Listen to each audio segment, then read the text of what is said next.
Hello मेरे प्यारे बच्चों, कैसे हो? उम्मीद है आप सब अच्छे हैं। मैं हूं खैरुल। कॉम्पिटिटिव माइंड्स का 5th एपिसोड में आपका स्वागत है। और आप जानते हो हर संडे एक एक एपिसोड आता है और उसमें हम लोग कॉम्पिटिटिव एग्ज़ाम रिलेटेड बातें करते हैं, एकेडमिक प्लानिंग के बारे में बात करते हैं, कैसे अपना जो रैंक है, कैसे अपना प्रिपरेशन को बूस्ट किया जाए, उसके बारे में हम लोग यहाँ पे बात करते हैं। आज के इस वीडियो में हम लोग बात करने वाले हैं टॉपर्स कैसे टॉपर बनते हैं और वो कैसे रिवाइज करता है, वो उनका टॉपर्स जो होते हैं उनका एक रिवीजन टेक्निक के बारे में हम यहाँ पे बात करने वाले हैं कि हर एक बच्चा टॉपर बन सकता है। टॉपर कोई पैदाइशी टॉपर नहीं होता है, वो अपना काम है, वो अपना जुनून, अपना लगाव, अपना वर्किंग प्रिंसिपल के कारण ही वो टॉपर बनता है। आपके साथ उठता है, आपके साथ बैठता है, उसका माइंड पहले से टॉपर है ऐसा नहीं होता है। वो आपके साथ रह रहे के अपना जो वर्किंग मैथोडोलॉजी है उसको बूस्ट करता है, उसको ऑप्टिमाइज करके वो खुद टॉपर बन जाता है ना। कभी कभी क्या होता है, टॉपर्स को देख के कभी कभी हम अपना कॉन्फिडेंस को ही खो बैठते हैं कि टॉपर्स इतना बिंदास है। कैसे बिंदास हो सकता है?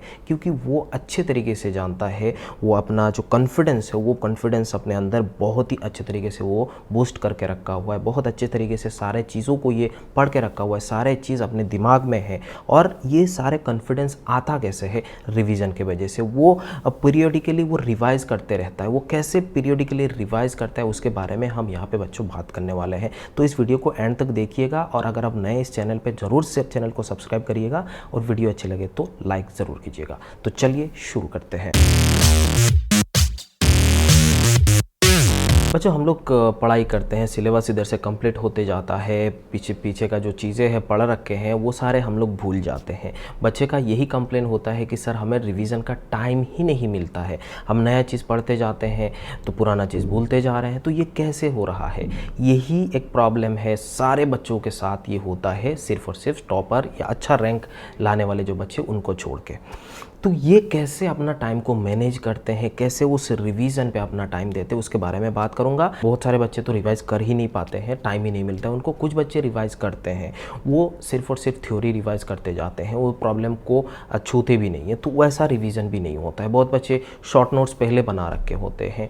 तो ये सारे चीज़ें मैं आपको बताने वाला हूँ कैसे वो ऑप्टिमाइज तरीके से आपको अपना रिवीजन प्लानिंग को बनाना है। सबसे पहले मैं आपको बताना चाहता हूँ कि एक अच्छे से आप एक नोटबुक बनाइए, डायरी जैसा बड़ा सा एक नोटबुक बनाइए। उसमें आप हर दिन क्या करते हो उसको आप नोट डाउन कीजिए। मान लीजिए आपने फिजिक्स पढ़ा है, आपने केमिस्ट्री पढ़ा है, आपने मैथ, या आपने नीट एस्पिरेंट्स हो तो आप बायोलॉजी इंक्लूड कर सकते हो। तो हर एक दिन का क्या क्या करते हो, ज़्यादा टाइम नहीं लगेगा, 5 से 10 मिनट लगेगा। क्या क्या करते हो उसको सिर्फ नोट डाउन करके चले जाइए। फलाना किताब से हमने ये चीज़ क्वेश्चन करा है, ये टॉपिक हमने पढ़ा है, हमने क्लास नोट्स करा है, हमने क्लास में ये अटेंड किया था, वगैरह चीज़ें आप इसमें हर दिन अपने नोट में लिखिएगा।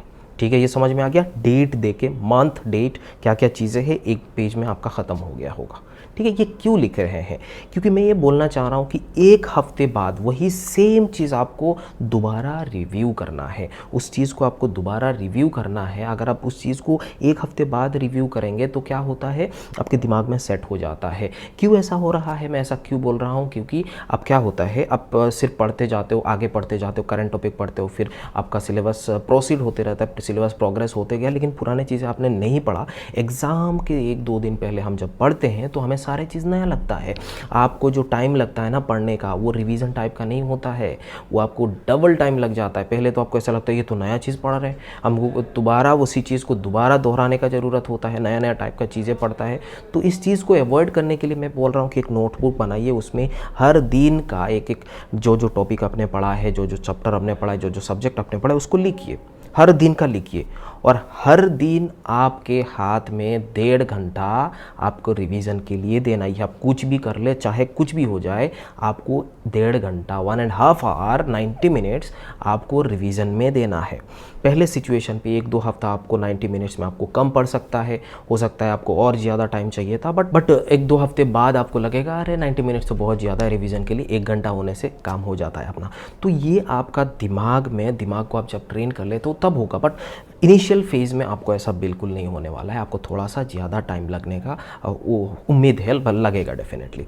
तो आपने हर दिन ये सारे नोट कर लिया, उसके बाद एक हफ्ता बाद मतलब 7 डेज़, आफ्टर 7 डेज़ अब उसी चीज़ को दोबारा देखिएगा। दोबारा उस सारे चीज़ को रिव्यू कीजिएगा, क्या क्या आपने पढ़ा है। रिव्यू करने से पहले जो आपने 90 मिनट्स आपने स्लॉट बनाया है, उस 90 मिनट से पहले 5 से 10 मिनट आपको जो जो टॉपिक पढ़ा है, जो जो चैप्टर आपने पढ़ा है, सारे सामने रख देना है। हो सकता है एक्सरसाइजेस किया है, हो सकता है आपने नोट्स बुक पढ़ा है, हो सकता है आपने किसी किताब पढ़ा है, क्योंकि आपने नोट करके रखा हुआ है क्या क्या चीज़ें आपने करा है।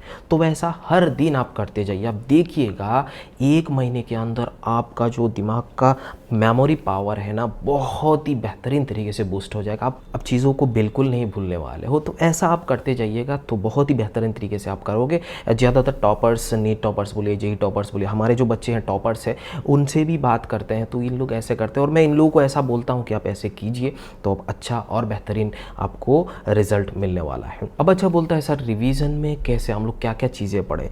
रिवीजन में बच्चा खाली नोटबुक पढ़ते रहता है, वही नोटबुक को धीरे धीरे 1.5 घंटा वही पे बिता देता है। कुछ तो बच्चे तो पढ़ते भी नहीं है ना। तो आपको पढ़ना है, बट नोटबुक को फर्स्ट रीड करना है बच्चों, जितना ज़्यादा हो सके उसको फर्स्ट रीड करके उसको ख़त्म कर देना है, फिर प्रॉब्लम सॉल्व करना है। ज़्यादातर बच्चों को मैं ये कहना चाहूँगा कि PYQ पहले आप उस चीज़ को PYQ को आप करने का कोशिश कीजिए। जब रिवीजन करते हो तो उस सिचुएशन में PYQ को थोड़ा सा उसमें लगाइएगा, PYQ का कुछ क्वेश्चंस आप करने का कोशिश कीजिएगा।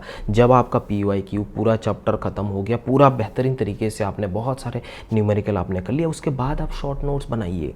शॉर्ट नोट्स आप पहले मत बनाइएगा, आपको पता ही नहीं चलेगा क्या क्या शॉर्ट नोट्स है, क्या क्या इंपॉर्टेंट चीज़ें हैं, दोबारा नोट्स बन जाएगा वो, है ना।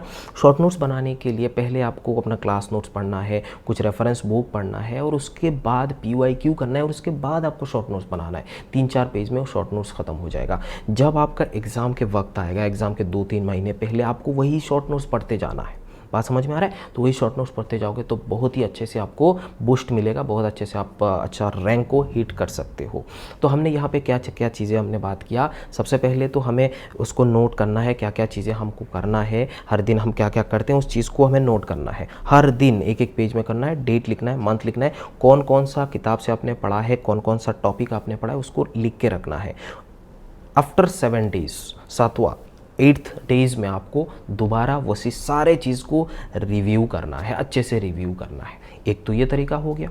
उसी तरीके में आपको इन्वॉल्व करना है अपना क्लास नोट्स, जो आप पढ़ते हो ना उस क्लास नोट्स को थोड़ा फास्ट रिवाइज करना है, क्योंकि आप रिव्यू कर रहे हो ना तो थोड़ा सा फास्ट रिव्यू कीजिए, और बाद PYQ सॉल्व कीजिए बहुत अच्छे से। उसके बाद अंत जब ये चैप्टर फुल्ली कंप्लीट हो गया, आपका कॉन्फिडेंस भी थोड़ा बहुत आ गया है, उसके बाद आप शॉर्ट नोट्स बनाइए, और एग्जाम से पहले आप वो सारे के सारे शॉर्ट नोट्स को बार बार दोहराते रहिएगा। बहुत ही कम समय में आप अच्छे से रिवाइज कर सकते हो। 1-2 हफ्ते के बाद जब आप ये प्रोसेस आप अप्लाई कर लोगे, 1-2 हफ्ते के बाद आपको लगेगा कि ये तो 1.5 घंटा मैंने जो बताया था 90 मिनट्स या 2 घंटा आपको लग सकता है इस इनिशियल फेज़ में, बट उसके बाद 2 हफ्ते बाद आपको 1 घंटे में ही समाप्त हो जाएगा अपना रिवीजन, और अपने माइंड का मेमोरी पावर इतना अच्छे तरीके से बूस्ट हो जाएगा, आप भी कॉन्फिडेंट हो जाओगे, और एग्ज़ाम से पहले आप भी कूल रहोगे, और एग्ज़ाम जो हॉल में आप आराम से काम रहोगे और अच्छे से सॉल्व करोगे, अब भी रिलैक्सड रहोगे।